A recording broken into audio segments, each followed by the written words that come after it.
നമസ്കാരം. ബീഹാറിൽ നിയമസഭാ തെരഞ്ഞെടുപ്പ് പ്രഖ്യാപനം അത് അടുത്ത ദിവസങ്ങളിലാണ്. മാസങ്ങൾക്ക് മുൻപ് തന്നെ തങ്ങളുടെ തെരഞ്ഞെടുപ്പ് ഒരുക്കങ്ങൾ പൂർത്തിയാക്കിയ ഇന്ത്യ സഖ്യം രാഹുൽ ഗാന്ധിയുടെയും തേജസ്വി യാദവിൻ്റെയും ഒക്കെ തന്നെ സംയുക്ത നേതൃത്വത്തിലാണ് സംസ്ഥാനത്തെ പോരാട്ടങ്ങൾക്ക് ചുക്കാൻ പിടിക്കുന്നത്.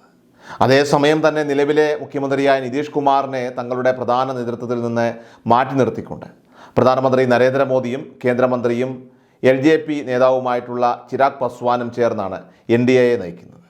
ബീഹാർ തെരഞ്ഞെടുപ്പ് പ്രഖ്യാപനവുമായി ബന്ധപ്പെട്ട നേരത്തെയും ഉയർന്നു വന്നിരുന്ന വോട്ട് ചോർച്ച സംബന്ധിച്ച ആരോപണങ്ങൾ കഴിഞ്ഞ ദിവസം രാഹുൽ ഗാന്ധി വീണ്ടും രാജ്യത്തിന് മുന്നിൽ ഉന്നയിക്കുകയുണ്ടായി.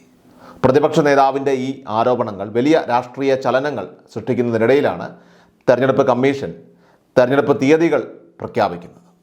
പ്രഖ്യാപനത്തിന് തൊട്ടു പിന്നാലെ തന്നെ ശക്തമായ നീക്കങ്ങളുമായിട്ട് വീണ്ടും രംഗത്തെത്തുമെന്ന് രാഹുൽ ഗാന്ധി സൂചിപ്പിച്ചിട്ടുണ്ട്. ഇത്തവണ വാർത്താ സമ്മേളനത്തിന് പകരം ബീഹാറിലേക്ക് എത്തുന്ന ഇലക്ട്രോണിക് വോട്ടിംഗ് യന്ത്രങ്ങൾ EVM അതീവ ശ്രദ്ധയോടെ നിരീക്ഷിക്കാനാണ് രാഹുൽ ഗാന്ധിയുടെ തീരുമാനം.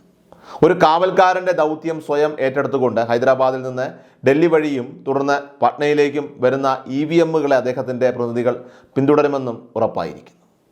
തെരഞ്ഞെടുപ്പ് പ്രക്രിയയിൽ യാതൊരുവിധ അട്ടിമറികൾക്കും സാധ്യത നൽകാതിരിക്കാനാണ് ഈ ശ്രദ്ധാപൂർവമായിട്ടുള്ള നീക്കം നടക്കുന്നത്. ഇതിനായി രാഹുൽ ഗാന്ധി സ്വകാര്യ ഏജൻസികളുടെ സഹായവും തേടാനായിട്ടുള്ള സാധ്യതയുണ്ട്. തെരഞ്ഞെടുപ്പിന് മുൻപ് നടത്തിയ ട്രയൽ റണ്ണിൽ പിശകുകൾ കണ്ടെത്തിയ EVMകൾ നേരത്തെ തിരിച്ചയച്ചതാണ്.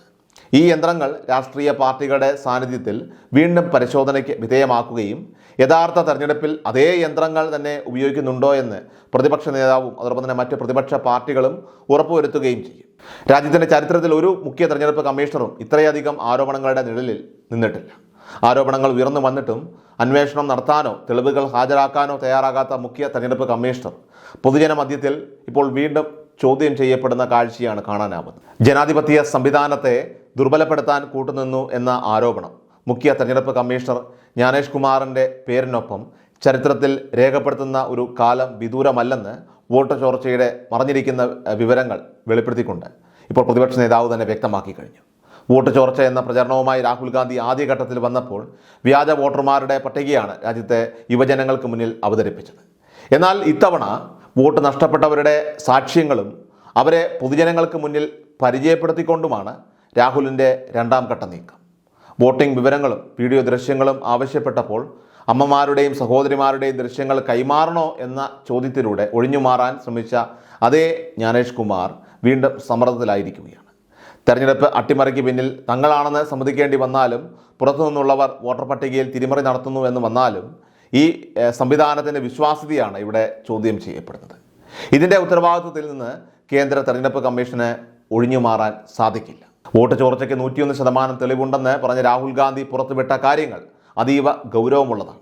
കർണാടകയിലെ ആലന്ത് മണ്ഡലത്തിൽ കോൺഗ്രസിന് വോട്ട് ചെയ്യുന്ന 618 വോട്ടർമാരെ ആസൂത്രിതമായി വോട്ടർ പട്ടികയിൽ നിന്ന് നീക്കം ചെയ്തുവെന്ന് രേഖകൾ സഹിതം ആരോപിക്കുകയും വോട്ട് നഷ്ടപ്പെട്ടവരെ വേദിയിൽ കൊണ്ടുവന്ന് ജ്ഞാനേഷ് കുമാറിനെ വെല്ലുവിളിക്കുകയും ചെയ്തു. വോട്ട് ചോർച്ച വിഷയത്തിൽ അന്വേഷണത്തിനായി മുഴുവൻ വിവരങ്ങളും കൈമാറണമെന്ന് ആവശ്യപ്പെട്ട് കർണാടക CID നിരവധി തവണ തെരഞ്ഞെടുപ്പ് കമ്മീഷന് കത്തുകൾ നൽകിയിട്ടും വിവരങ്ങൾ നൽകാത്തത് ആരാണ് ഇതിൽ ഭയപ്പെടുന്നത് എന്നും ഒളിച്ചോടുന്നത് എന്നും വ്യക്തമാക്കുന്നു. ഇത്തരം നീക്കങ്ങൾ ശക്തി പ്രാപിക്കുമ്പോഴാണ് EVMകൾക്ക് കാവൽ നിൽക്കുമെന്ന് പ്രഖ്യാപിച്ച് രാഹുൽ ഗാന്ധി തെരഞ്ഞെടുപ്പ് കമ്മീഷന് മുന്നിൽ നേരിട്ടുള്ള വെല്ലുവിളികൾ ഉയർത്തുന്നത്.